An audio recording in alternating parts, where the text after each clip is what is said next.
keeping that focus on the human at the center and the core. I go as the transformational intuitive. I'm a fully certified coach. I saw my mom actually go through terminal cancer, my own experience, quite working for a very, very, very talented surgeon. This was this very subtle pattern, but had a tremendous amount of effect on patients, and the fluidity of the day would smoothen out by a simple step that was taken. This is where would intuition play into healthcare? So that the doctor knowing there's something that just doesn't quite sit right with us. It's a little bit of understanding the body that something either just doesn't quite feel right or it does. Little cues of learning to trust ourselves is so key. Where a doctor would say, and what do you think is actually going on here? This piece around responsibility and healing. 99.9% of the time, the biggest issue that we find in organizations is the miscommunication from one section of the organization to the next. Healthier lines of communication, which are very simple words: clarity and transparency. I speak a lot about intuition in my work. Intuition's level of consciousness, decision or action I need to take today that chooses differently. So it's a pattern interruption. Neuroscience and behavior models. Both what a client and a patient might be moving through as they're on a healing journey, and be for a practitioner that may be stuck in their own private practice or be a chief heart officer and taking care of the needs of employees while being stuck to company policy. And the HR department and HR employees further away from that CHO energy than they were. But a client can intuitively sense something just doesn't feel quite right about that business. Well, because in some ways, a lot of employee retention and loyalty comes from a connection to heart. It's not actually a bigger paycheck or a bigger bonus. Highlighting the importance of connection and those human beings that are part of the organization that are actually going to improve the performance metrics drastically. Bringing the heart back into innovation. And I think you create better. There's a creativity and an innovation that you allow for more space for. I know one of my favorite projects that is the Be Human Club. What is the solution to humanity, and bringing the human at the center of the solution for the future? So we tend to forget this, like we are all in this together. So you might as well try and figure out how can we co-create and collaborate with much more ease.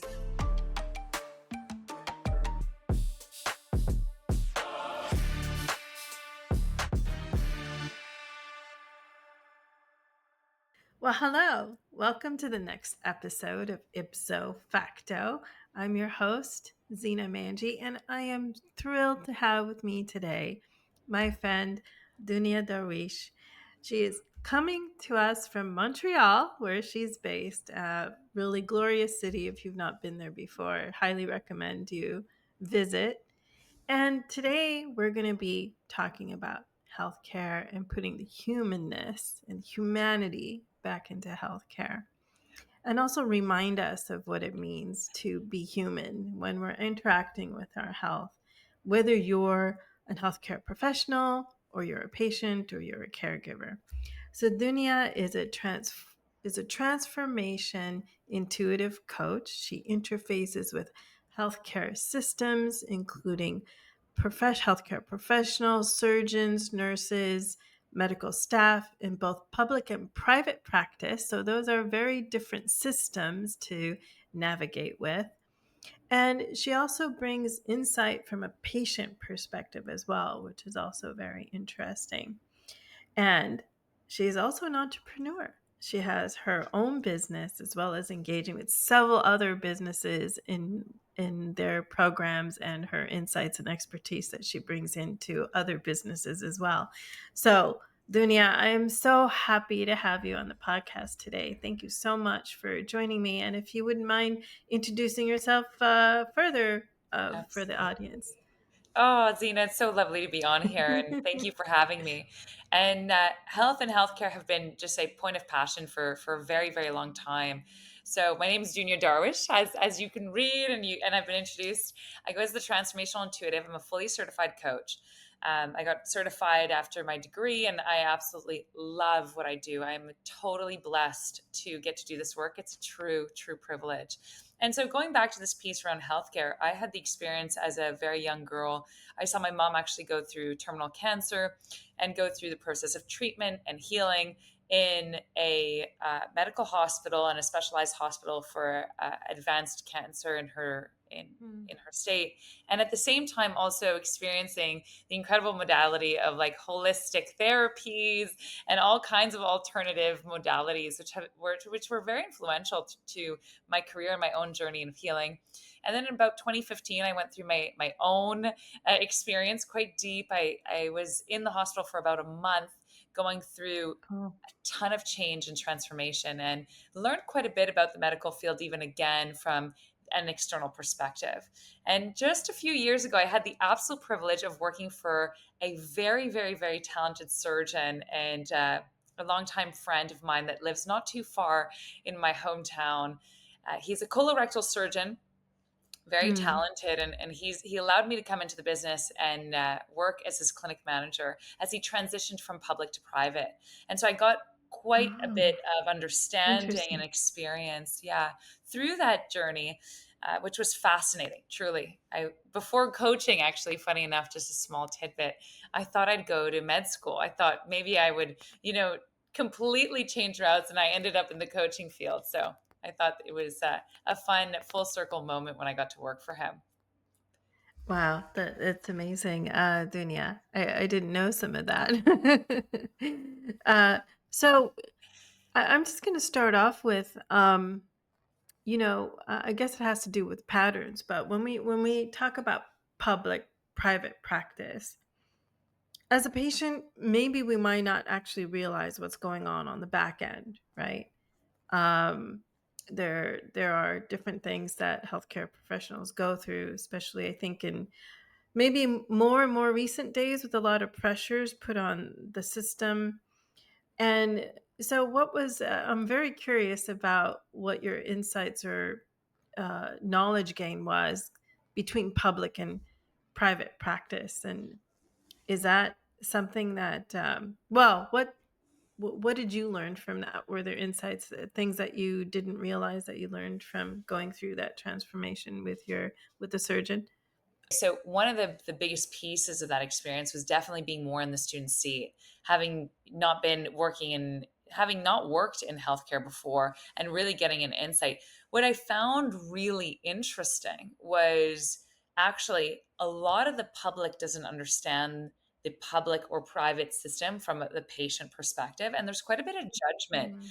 I don't know how it is in the US exactly, but in the Canadian system, there has been at least from the client perspective, I could notice a lot of patients in some ways torn between this whole concept of doctors going from public to private. So it was interesting. I think there are totally pros and cons to both.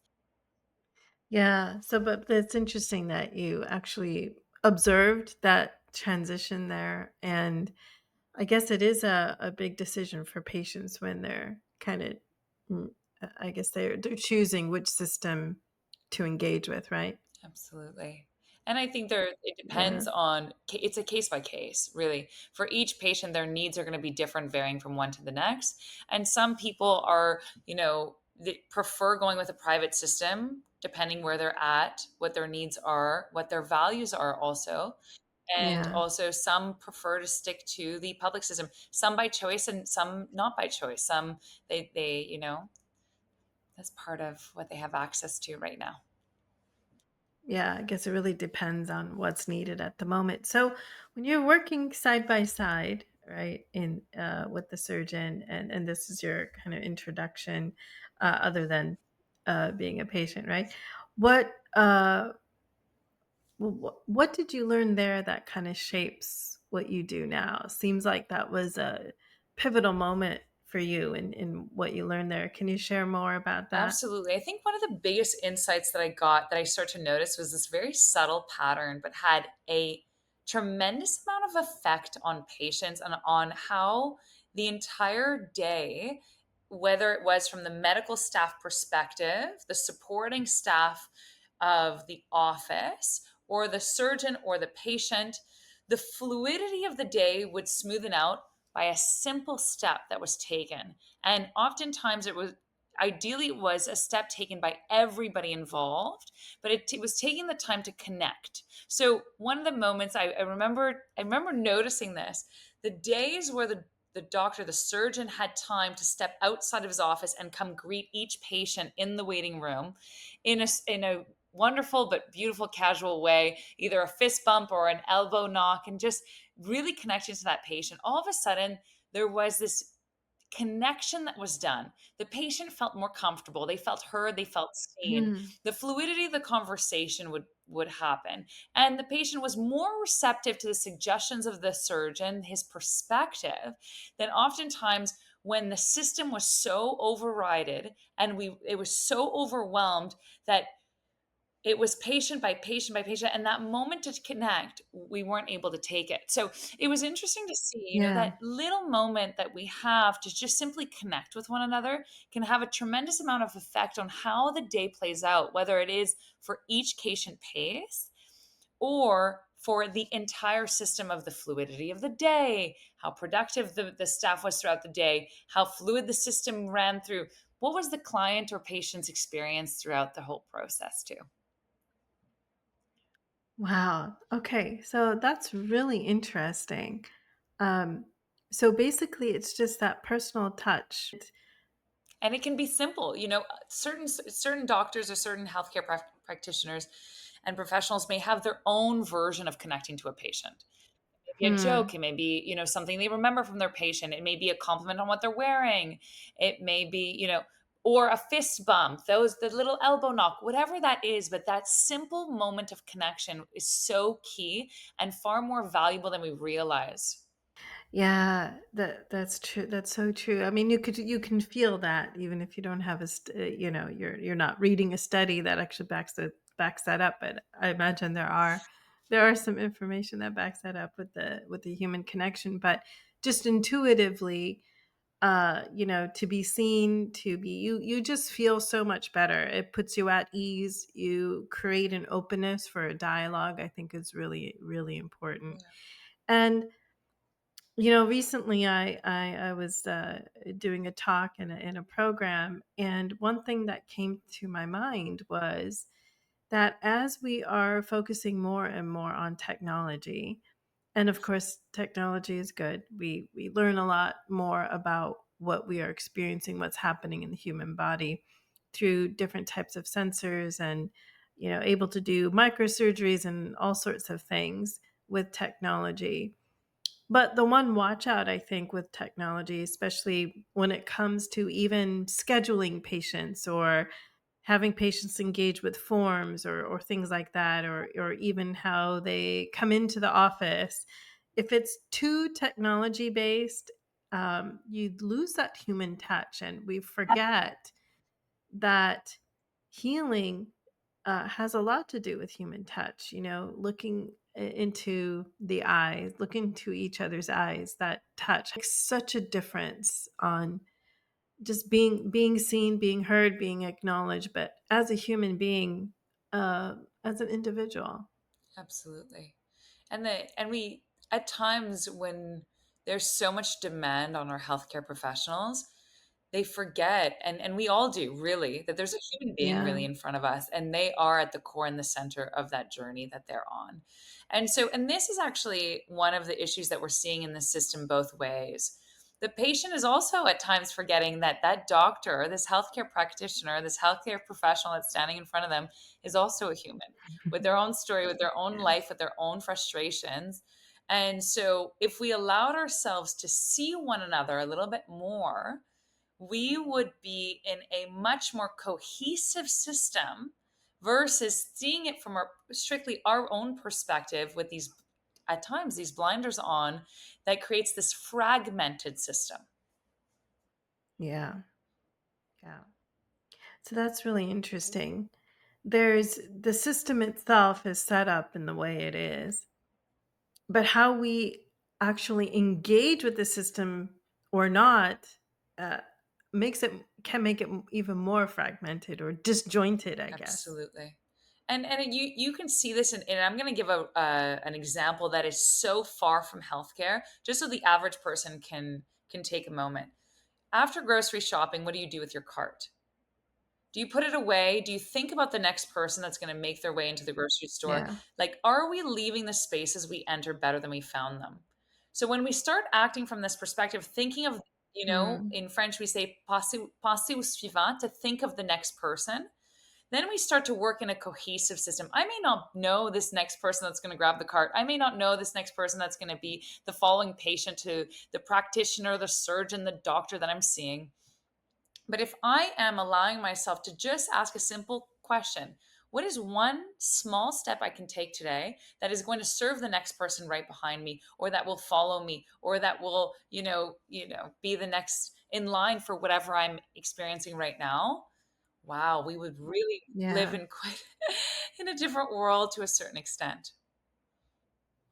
Yeah, it's very true. I mean, I reminded of, when you're in the airplane bathroom and, there's a little sign, please wipe it down, with for the next person. And actually that does make quite a difference, right?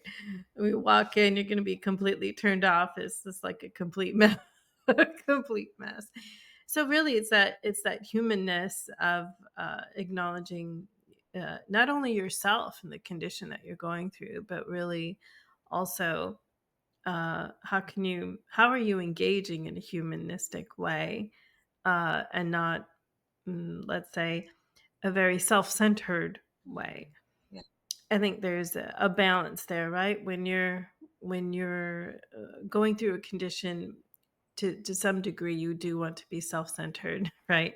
You want to ensure that you're getting all your questions answered uh, in that dialogue with your healthcare professional. Because the worst thing is walking out and saying, "Oh, wait a minute, I forgot to ask this or that," or "Wait a minute, what did that actually mean? Mm, What did they say? I didn't catch the term, right?"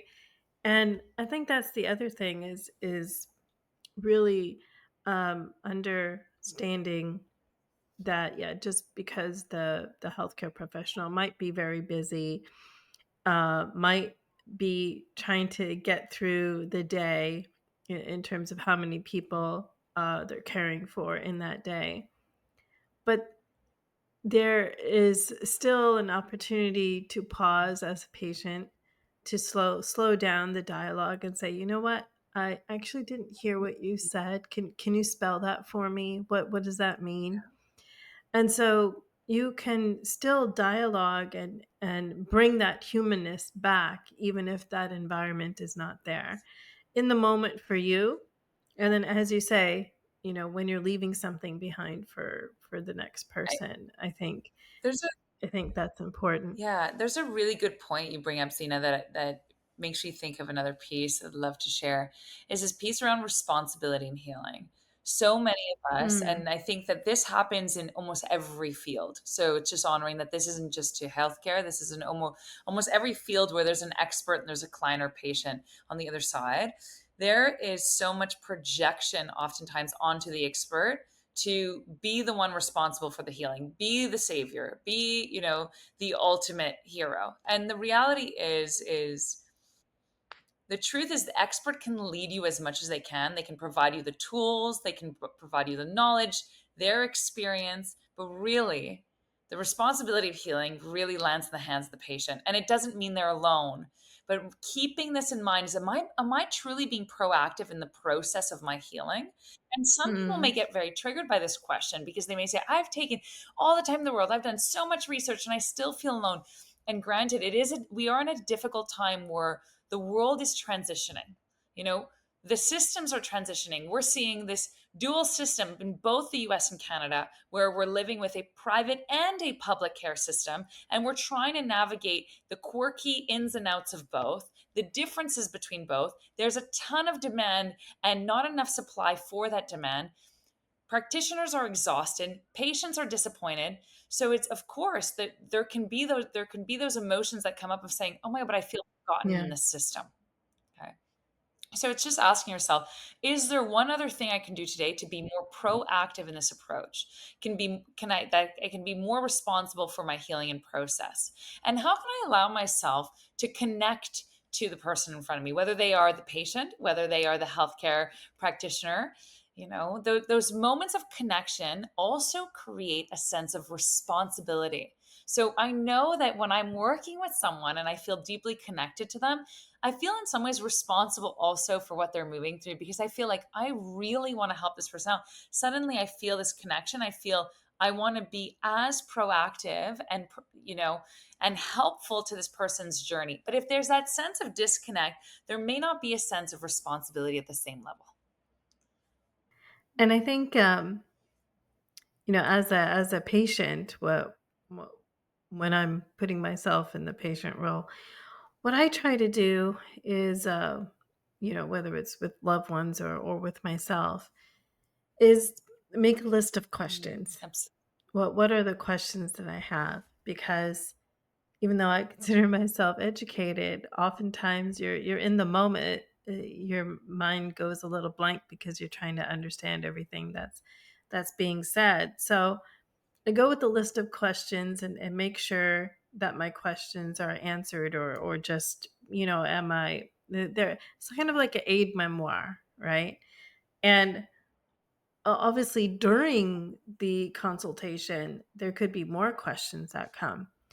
But having already given myself permission to ask questions by making a list, and there's been a couple times where I actually gave the list over, say, could you help me understand these questions further?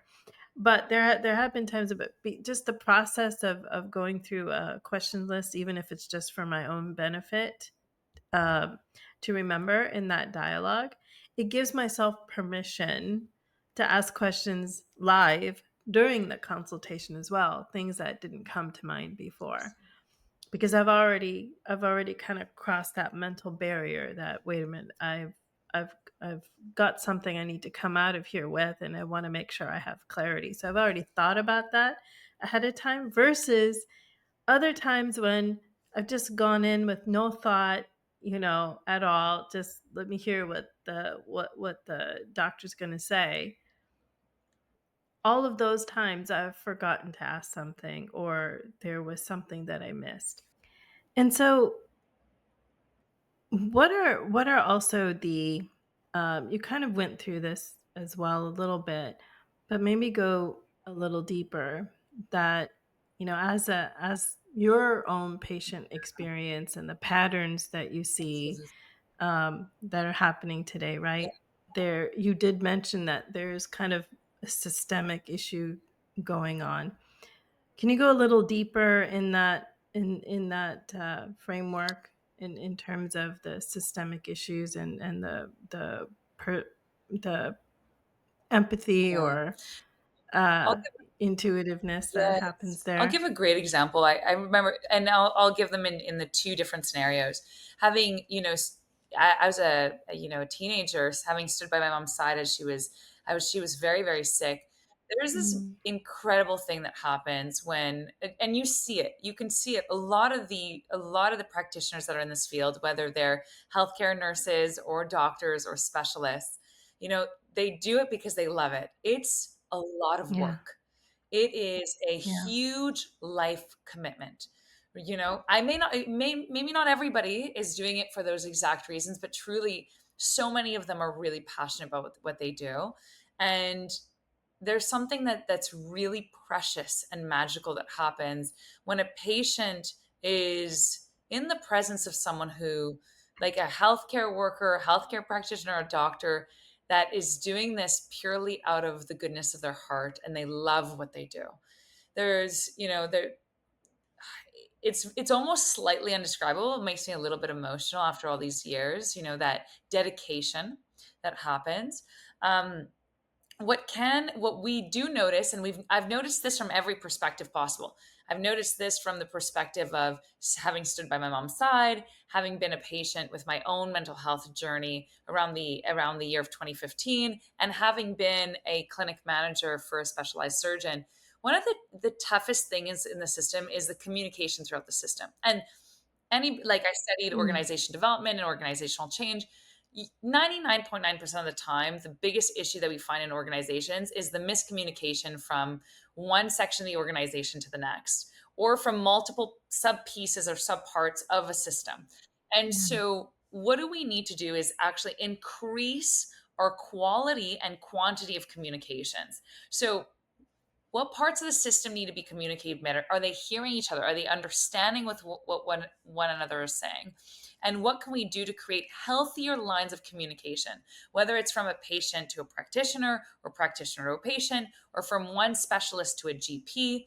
That definitely needs some work, whether it's through patient portals, whether it's through actually, making sure to confirm that results are arriving on time, whatever that might be. I think those are some big issues that we've seen throughout the years and I've seen throughout my experience for sure. So definitely there's something there. And also kind of bringing it back to that piece of, am I being proactive to the system? Am I not just thinking about what I need to get done today because I am in survival mode and I'm absolutely burnt out and exhausted? Hmm. Do I have just a little bit more capacity to think, wait a minute, the decision that I'm making now, is it the best decision for the entirety of the system? And it's like, oh, okay, actually, now that I'm asking the secondary question, my original answer may have shifted quite a bit, or it confirms that, wait, no, this is right. And this actually does serve the collective. You will never serve the entire collective. You will never be able to please everyone in the process. But is this the best decision on the table currently that serves the entire system as a whole? Yeah. That's a great point because I think, you know, systems are very complex and they're a pain to deal with, right? And, there are technologies now that are being put forward to try to lessen the burden on the healthcare professionals so that there's less friction and they can spend more time on care versus kind of trying to make the system work, Yeah. right? But what you're talking about also is that communication aspect and clarity of that communication is so important in how you engage with the patient with follow up or even in person. I think that's a really key point because systems often, at least traditionally, initially, don't consider that communication. It's more of a systems management. It's more of management of information and versus and maybe interface with different departments versus kind of is this easy to work with. And I think now there's more focus on that than there has been in the past because we've seen that breakdown and the consequences of that breakdown. It leads to more burnout and a lot of frustration, even with healthcare professionals. And then, of course, patients are driven crazy by trying to find things through the patient portal system. So I think that's really, really, really a key point. Something as simple as communication and clarity of communication is so easy, but yet in a technology world, it can become quite complex. Absolutely.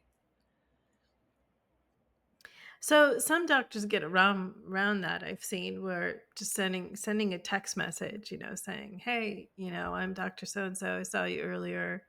Hope you're doing okay." That personal touch, Yeah. I've been really impressed with that. Absolutely. And it allows the client and the patient to truly feel seen. And it's like, oh, wow, I'm not left in the dark. I'm not opening up to this moment of clarity, this window, this opportunity where I have to squeeze all my questions in, make sure I'm seen, make sure I'm heard, Yeah, advocate for my needs, make sure that I am scheduled for those tests and get the results on time. And then all of a sudden that window closes and I'm stuck in the dark again.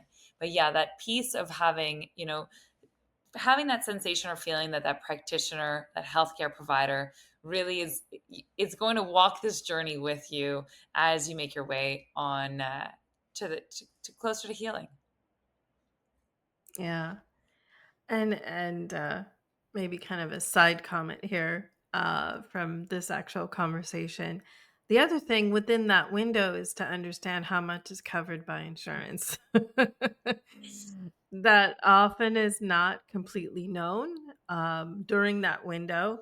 And so that's the other thing I think if that can be solved I do or become remember, more yeah, I simple. do remember a lot of patients having that concern. And what can be tough is, at least from the little bit of experience I have, the healthcare providers have so much that's changing on the medical front, and that piece of like new medical technologies, new techniques, new laws around treatments that oftentimes they don't keep they it's not within their focus, their area of Yeah. focus to keep up on, because every single insurance provider would have different policy, the policies change, and to know all of them is just so much detail. So this is again where there's patient responsibility, and I know I've heard it so many times. So many patients are frustrated with that piece of having to communicate between doctors and insurance providers.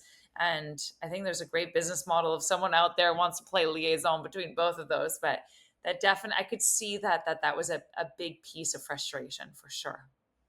Yeah, I think that in and of itself would relieve so much tension on both sides, Yeah, throughout the healthcare system, right? But totally. fear. There's two ingredients to that communication I want to bring up, which are very simple words: clarity and transparency from all angles. As a patient, Mm, as a practitioner, how can I introduce more clarity and transparency in my communication? It's like, wow, yeah, that would probably step a lot of things up and remove some of that clutter and that frustration that we're yeah, seeing in a lot of these situations. yeah. Really good points, Dunia. So in your coaching practice, Yes. uh, how do you work it within your coaching practice, and how have you seen that help in healthcare? So, what's been incredible, which I loved, I've had my own coaching practice since 2018. It's been such an incredible journey, and I love what I do. I'm like I said earlier, it's a privilege to do what you love. Truly, it really is. And I count Yes. my lucky star every day for it. And I think one of the biggest things that I see is I speak a lot about intuition in my work, intuition's level of consciousness, the trend, and why it's so important to have a good understanding of the transformational process or the transformational journey as someone is transitioning from one phase of their life to the next, whether it's an identity Mm, change, whether it's a career change, whether it's a personal change that is affecting them on all fronts. It's so important to, in some ways, have a guide to help walk you through that process, even though you will know, and the best guides, I think, truly remind you that you have the keys to your future, you have the keys to that, and you have it within you to create this. All you need is either some more trust, a little bit more strengthening through certain exercises, a new level of awareness of who you are and where you're going and how to get there. So it's been a journey. It's continuously changing. It's a practice that's evolving regularly. I say every single client is my teacher. Truly, I learned so much from every single mm, one, and it's been amazing. And the dream really would be to one day help the two pillars that interest me most in this whole world, which have always been healthcare and education. Because I truly believe those that are in healthcare and those that are in education are the true um, the true givers of society, the true philanthropists of society, with their time, energy, effort, their heart, their expertise. And if it wasn't for those two pillars, this world wouldn't survive another day, and wouldn't actually thrive for the next 50 to 100 years. So it's, eventually I would love the practice to give back to those two pillars of society and those two industries. So we're working our way through it. I've worked with a lot of healthcare providers in my private practice as a coach. I've had the absolute incredible opportunity to work with a surgeon. He's so talented, charismatic, and an excellent surgeon. I've had the immense privilege of getting to know him personally and getting to know his practice, and even getting to walk into surgery with him and seeing him perform. Like, there's mm, something like when you see someone walk in the walk on the path of their true calling, and they're very talented at it, it is an incredible sight to see, and to be in service of those that are they're living that truth and just need certain tweaks, whether it's in the business, whether it's in personal development, whether it's level of consciousness, or through transformational processes. Because oftentimes it's models of reality or perceptions and perspectives that are holding us back from the next level of success, whether it's in our businesses, in our careers, at home, with our spouse, in our marriage. So, how to address those and shift those models of reality, shift those perspectives to be able to then invite this next level that's being asked of us. There's a lot there, Dunya, and I want to break it down a little Go bit. for it. Absolutely, Zena. So, first of all, I think when you talk about the broader ecosystem that we live in, right, and those important factors that are in our ecosystem, the better those aspects of the ecosystem are served, the better we all are, right? It helps all of us, and I think that's a really good reminder that as much as we might want to be isolated at some points in time, we do live in a society. We are a tribe, right? It's a human tribe, right? We are a tribe, and there the more that we can serve the tribe, the more that we allow the service of the tribe, I think the better off the human condition, right? Because we do rely on services from each other, and this is the ecosystem that we've built. So the better off the ecosystem, the healthier the ecosystem, the better it is even for us individually, where we can also thrive, right?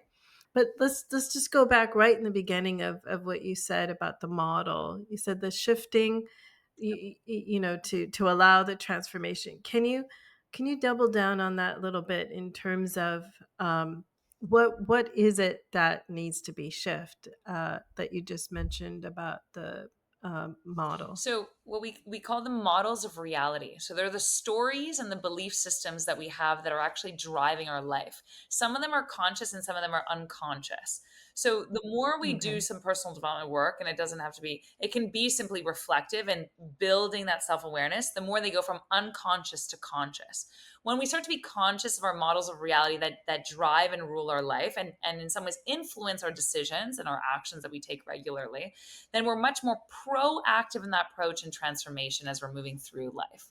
So many of us are, it's in some ways, we may grow and then stay stuck at a certain level for a while because there's certain models of reality, certain stories we Mm, believe that we tell ourselves either consciously or unconsciously that are keeping us at the level and in some ways delaying that breakthrough to the next level, delaying that breakthrough process to this new identity, this new piece, whether it's a promotion, whether it's a new career, whether it's the next level of the business, etc.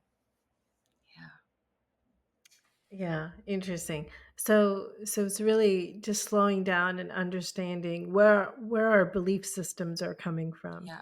Where they're coming, what are And they? Maybe where they're coming mm, from. What is the cost and influence that they still have?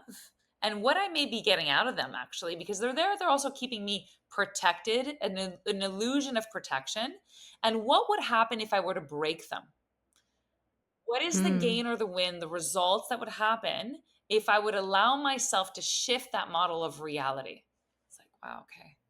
And then what action I may need to take today, what decision or action I need to take today that chooses differently. So it's a pattern interruption. And then what we're doing is we're at the beginning of a new pattern creation. Interesting. Really interesting. So this is also about kind of human behavior as well, right? Absolutely. We talk a lot in healthcare about behavior, right? And this also, I think, is very similar in terms of we're trying to break practices, um, and defaults, I suppose, even behavior of patient behavior or how we're interacting with our healthcare or not, right?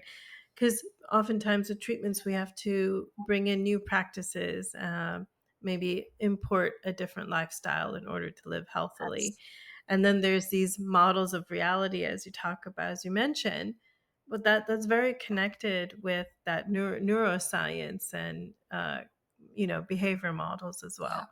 totally. So this in some ways is depictive or descriptive of both what a client and a patient might be moving through as they're on a healing journey and trying to get to a place that is not quite where they're at today. And then this may also be for a practitioner that may be stuck in their own private practice or business and may be thinking, oh, there's something just not no longer working about how I'm functioning the business. And then what needs to shift for me to be able to go to the next level. Mm, yeah, exactly. I think so much there, Dunia, but I think you described it in a really interesting way. So if people wanted to learn more about, you know, about what you just talked about, um, what would you like if people are interested in this, and learning more about it in terms of their own lives, what would be your Oh suggestion? my God. Well, through these exercises to raise or expand that level of consciousness, which is really just self-awareness is growing. And the more we can allow ourselves to be more and more self-aware, then the more we can actually take responsibility for our actions and decisions in life. And then be able to choose differently, be much more proactive in that approach of how our life is moving and shifting and transforming through the phases. So, if anyone's curious about this work, because there's so many exercises one can do around this, but there have been some great books I've read throughout the years.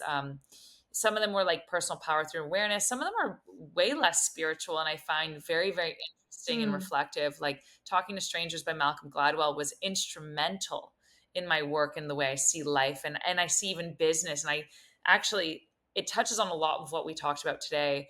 So many times we judge other parts of the system, we judge other players or components of the system because we're not actually taking the time to communicate and get to know what is life, what is the reality, what is the system from their perspective. And that really touches on that piece of the world will heal and the world would understand so much more peace and understanding if we allowed ourselves to sit at tables with people that do not share our beliefs, that do not have our perspective or experience. This is where yeah. finally the system will understand itself. So there have been so many books. If you're curious about books, you can tag my name below the video and I will pop a ton of them in here. Oh, perfect. I will do that for sure.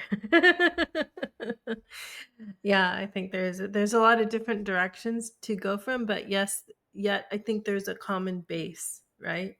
Upon which to learn this. And so further, Dunya, from a business model perspective, right? Uh, and there's this positive or energy. Let me just say energy, right? There's a certain type of energy when you're running a business that can be impacted, right? And it comes from uh, how you, as a leader, run the business, but also who you hire. Yeah. What are the culture of the business and all these aspects? And I think you've engaged in a really interesting role, which is CHO. Yes. Uh, so I'll let you explain the CHO, what that Absolutely. means, and how you came about it. But it's really important on going, I think, beyond kind of human resources, but really about people and also that responsibility, I think, of that culture creation with intention, but also understanding when things need to be fixed or amplifying things when they're happening well. So if you could talk more about your experience on that on the business side Absolutely. and the actual role. So this role came from an idea after a dinner conversation with a great friend and very mutual connection between Zena and I, Brennan Kumarasamy. Him and I were out for dinner one night, and he says, "Have you ever heard of a CHO?" And I said, "No, what's a CHO?" And he's like, "A chief heart officer." And he was like, "I was like, no, what? Like, tell me more." He said, "Well, Gary Vaynerchuk ended up changing the title of Claude Silvers, which was head of HR at Vayne Media." And basically what ended up happening is she started this like movement through this concept of the CHO. And he's like, "This is you. This has been you your whole life. Like, this is so on brand." And I was like, I love this idea. I think that many people who find themselves in HR today, if they were originally connected to the human being from the beginning and they were really thinking, okay, I want to work in a field that takes care of the human being within the corporation organization, really the intention was they had CHO energy from the beginning. Sometimes, though, Yes. oftentimes HR is in some Mm. ways conflicted between company policy and being stuck with certain directions the company may be going in, and being the middleman between managing or taking care of the needs of employees while being stuck to company policy. And that, in some ways, that sandwich discomfort place, uncomfortable place, has oftentimes led the HR department and HR employees further away from that CHO energy than they originally started with. So just wanted to touch on that a little bit. Not everyone, but I know Yeah. some of them out there feeling, oh, if only I could be a little bit closer to heart and why I originally chose to do Yeah. this work. So, what is a CHO really is about bringing heart back into the organization. A client that is buying from a business can feel if there's a healthy heart behind that business. And what is the heart? The heart really is that company culture, that symbiotic feel, the health of the ecosystem as a whole. How is an organization? No organization is perfect, but how is the health of the organization on the back end? And you may think the client doesn't feel it because they can't see it, but a client can intuitively sense something just doesn't feel quite right about that business. Well, they can feel that pulse because everything is done with that intention behind it. Hmm. So I started playing with this concept of the CHOs, like how do we bring more heart, whether it is to the organization itself and its health and its culture, to its employees and their relation to the organization and its mission. Because in some ways, a lot of employee retention and loyalty comes from a connection to heart. It's not actually a bigger paycheck or a bigger bonus. Even though Yeah. bigger paychecks and bigger bonuses are lovely to get and receive, that connection runs much deeper than that. And then it's understanding, like, how is the connection between the heart of the client that is buying from this business. So where's the connection between the heart, the business's heart, and the client's heart? And so it's been really interesting to bring up these concepts and these topics to corporate and a lot of my clients, my one-on-one clients, my group clients, my corporate clients. So yeah. Yeah, really interesting. And I think many of us can feel. I mean, I've felt in my corporate career how that interface with HR has Yeah. changed, right? And where before I really felt I was a person, known by name, right? To to then becoming abstracted in the larger ecosystem or a larger system where you become a number, and the number is based on performance metrics and all sorts of things, but not actually who you are and what you're doing. And also sometimes it forgets the history of things in terms of whether it's a sense of loyalty that you've provided to the business, that there's no measure for that. Absolutely. And other sacrifices you may have made to ensure that a project was succeeded.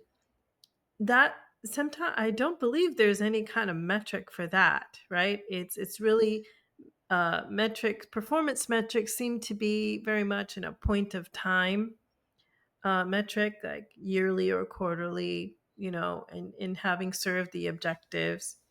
But there's no other type of metric, as far as I know, in terms of who you are as a person and what culture, Mm. what that you're bringing into the environment. There might touch on that little bit, but I don't think deeply enough, because when there are, and I've not been late. I was not laid off. But for those who are, it's very personal. Even though and I've had team members who reported to me who were laid off, and that was a very difficult situation because the mantra is it's not personal, right? But actually, it is personal because that the individual impacted has kind of lost their role and lost the service that they were doing. And many who are working within corporate healthcare, similarly on the clinical side, are doing it because they are wanting to improve the human condition and serve healthcare products. So there is that mentality of wanting to do good in the world, right? So it is hits you kind of hard when you're in that situation.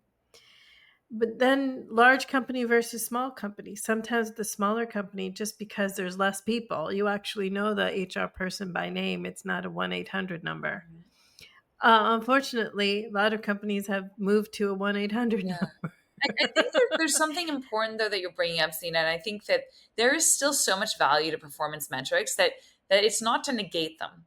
And I think that companies have in some ways, because of such budget cuts in the times that we're moving through right now, the first thing to cut on budgets is like, the wellness programs, these extra activities, those Yeah. pieces.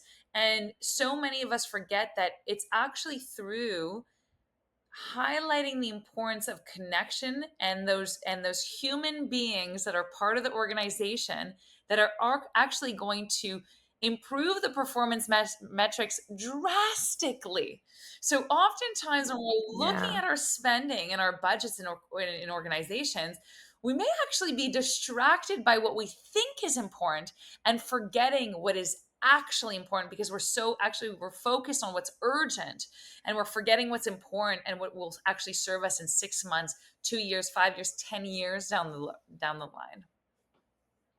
Yeah. Well, 100%. And actually, even when in the 1-800 number system, I have to work hard, but eventually, reaching an individual, they have provided outstanding service and definitely wanting to have that heart to help. But it's the systems that's stopping them from being their best, I think, in that case. So yeah, really interesting. And so putting the heart back into Yeah. corporate, right, is so Mm, important, especially when you're in high pressure environments, um, and businesses yeah. are highly pressured. There's a lot of competition. You're trying to do a lot at once, and you're trying to do a lot with less. Is sometimes justifiably so because you have advanced technology, and you can do things better than the old manual ways that were needed before. So some of those changes are justified. But I think that makes such a difference. And our earlier conversations, we were talking about together in our uh, recent mastermind we were both at in Montreal was the innovation itself. When you are innovating, and if you are innovating in a more intentional way, right? Bringing the heart back into innovation, kind of, right?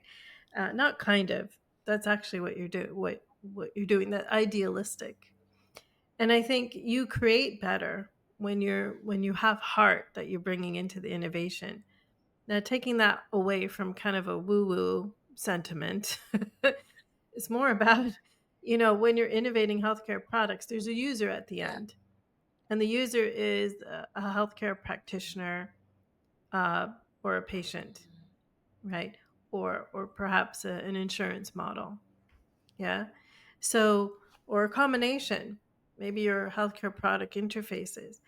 So if you're not just creating for the sake of creating something new and a new shiny ball, right? It might be a good shiny ball. It might actually have some new aspects that it's bringing forward. But if there's a lot of friction that's involved in order to make it work, it's not serving in the best way that it can.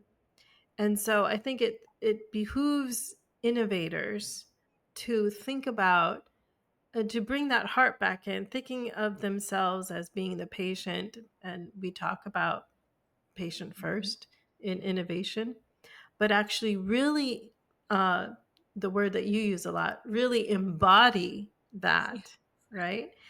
And bring that in while you're innovating. I think you have a lot more insight into, is this actually serving? Mm, Now, maybe it's doing a good job, good enough, but couldn't it do mhm. better? Couldn't we optimize this better so that people can use this innovation to help people live well, but in a more sustained way because we innovated and designed it a little bit differently so that it can have ease of use and actually, A lot of times in conversations and innovation, this would come up to say, well, then we won't meet the timeline. Okay, well, that's an ROI discussion, I think, that can be debated because if you tweak it a little bit, and take 6 more months to do that or 3 more months to do that, you actually might last longer and it might serve your ROI because it does such a good job. And how do people feel when they're using that product? I think that's such a important aspect to think about when you're innovating. And if you have to make those ROI choices, I think have that intention that you're going to improve it. Absolutely. Absolutely. And I love that piece around like the focus really is around the human. And it's even this piece around the heart. I think that as soon as you connect more to the heart, whether it's the person you're serving, whether it's the heart of the organization or ecosystem, there's this collective intuition, there's this collective awareness that starts to show up. There's a creativity and an innovation that you allow for more Mm. space for more than ever before, which is really powerful. But really, I think the future of this world will know a much greater uh, a much greater end in or chapter next chapter when we keep the human at the center of what we're creating for sure. Yeah, absolutely. I'm an optimist at heart. And I think you know humanity is about survival, and I think survival will dictate that things by nature will get better. Absolutely. Now, we can also make it more difficult for ourselves, but I sense that there is kind of a sea change happening, especially after COVID. And without getting into a debate about the vaccination debate, but more about how people are living quality of life, right? I think much more important to people than there were before because life stopped and we paused and thought, wait a minute, what the heck is my life all about? What does success mean? I see a lot of Gen Zers thinking more this way, right? And I'm hopeful that they are the ones who are actually going to bring forward more of that change. And so it's wonderful talking with people like you, Dunia, because you're one of those who are kind of imparting that vision as well, and helping people go through those transformations. Where you talk a lot about the embodiment, and I think as a there's a diagnostic tool that talk about intuition.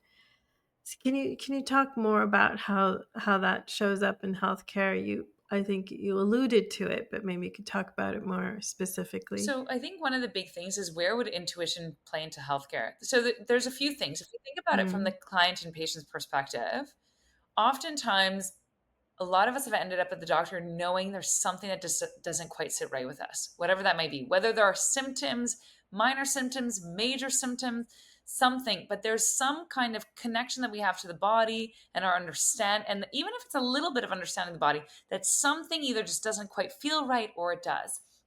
So it's learning to cultivate that level of self trust while knowing that there's an expert sitting in front of us that also has their version of intuition. I've oftentimes seen doctors look at cases and say, you know what? No, something's not right. mm, I need to dig in deeper because I'm not getting the results on this test that I thought I would get. And there's got to be something behind the story. So those subtle cues of learning to trust ourselves is so, so key. The other piece that I oftentimes say is, I would love to live in a world where I'd see doctors take the time to ask. And I know that this requires time. So I really want to honor that. I know that doctors have their plates very, very full right now. But the moment where a doctor would say, and what do you think is actually going on here? To a patient, and just to mm, return that mm, one, that sense of responsibility and that level of self-awareness back to the patient. So my invitation is, if you are a patient, before you go into a doctor's office again the next time, ask yourself on paper, what do you think these symptoms may actually be coming from before I step into that space? Just to start, even if you do not know, just simply asking yourself the question is starting that process far more effectively than going in blindly and unprepared. Yeah. So I'd say like that those would probably be some interesting places where intuition has played a role in healthcare, and I would like to see it played also in the future. That's amazing, Dunia. That's really a mind shift change, I Mhm. think. It does, I think, which is really amazing here, is when you're dialoguing with your healthcare professional, you you have already thought about these things and you can bring it forward because in that time, like you say, that window of opportunity that you have with the healthcare professional is that you've thought about this ahead of time so you can say, actually I haven't been sleeping well and I haven't been sleeping well since whatever, or whatever's happening with your diet. Or maybe it makes you think, when did you first start having symptoms of concern? There's a wealth of information there that can help the doctor figure out and test what might be going on versus without that information. Real incredible, I think, very simple shift there, Dunia. I think that's really valuable. Pleasure, truly. We also talk about, how if we think about healthcare in the future, Mm, there's there's an opportunity for precision, mm, customization, right? And I think from what you're also saying from intuition side and from how you show up, right? It also brings to bear what could be better evolved and centering around humanity. absolutely. I think there's a lot of opportunity here in the future, especially with AI, where we can start delegating a lot of these tasks and the support to the medical field, to healthcare, and to a lot of other fields, really. And we can actually spend more time connecting.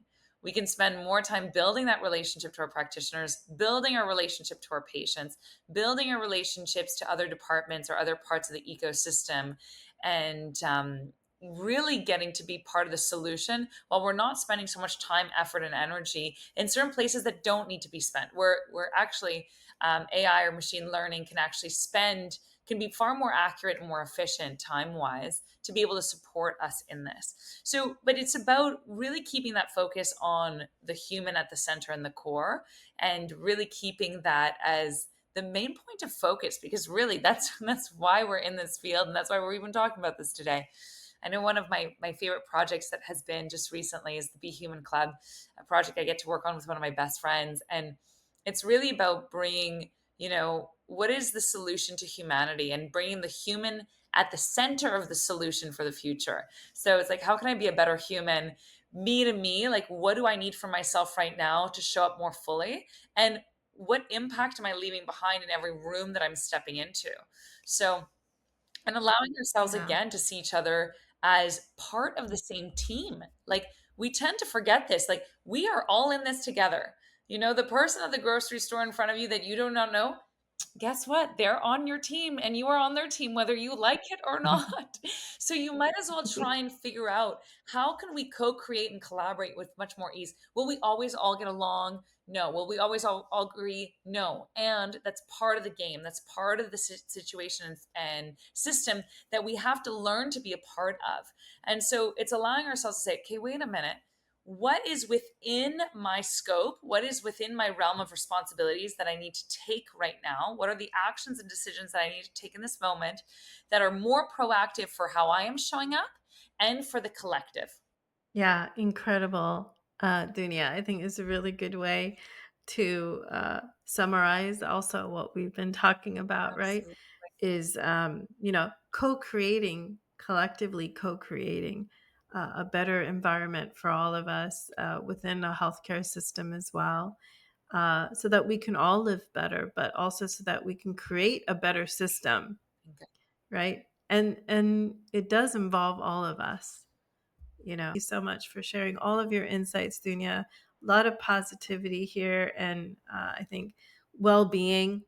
It's all about well being, all about heart, and reminding us to bring heart back into our lives. I really appreciate this discussion today, Dunia. I'm sure it's going to help a lot of people. Thank you so much for having me, Zena, and the work that you're doing by bringing this podcast and this platform together. It's amazing, really providing so much value to so many around. So grateful for you and your work, truly. Thank you, Dunia. It's a partnership here. We're co creating. Always, always. Thank you, Dunia. Take Have a care. beautiful day. Bye, everyone.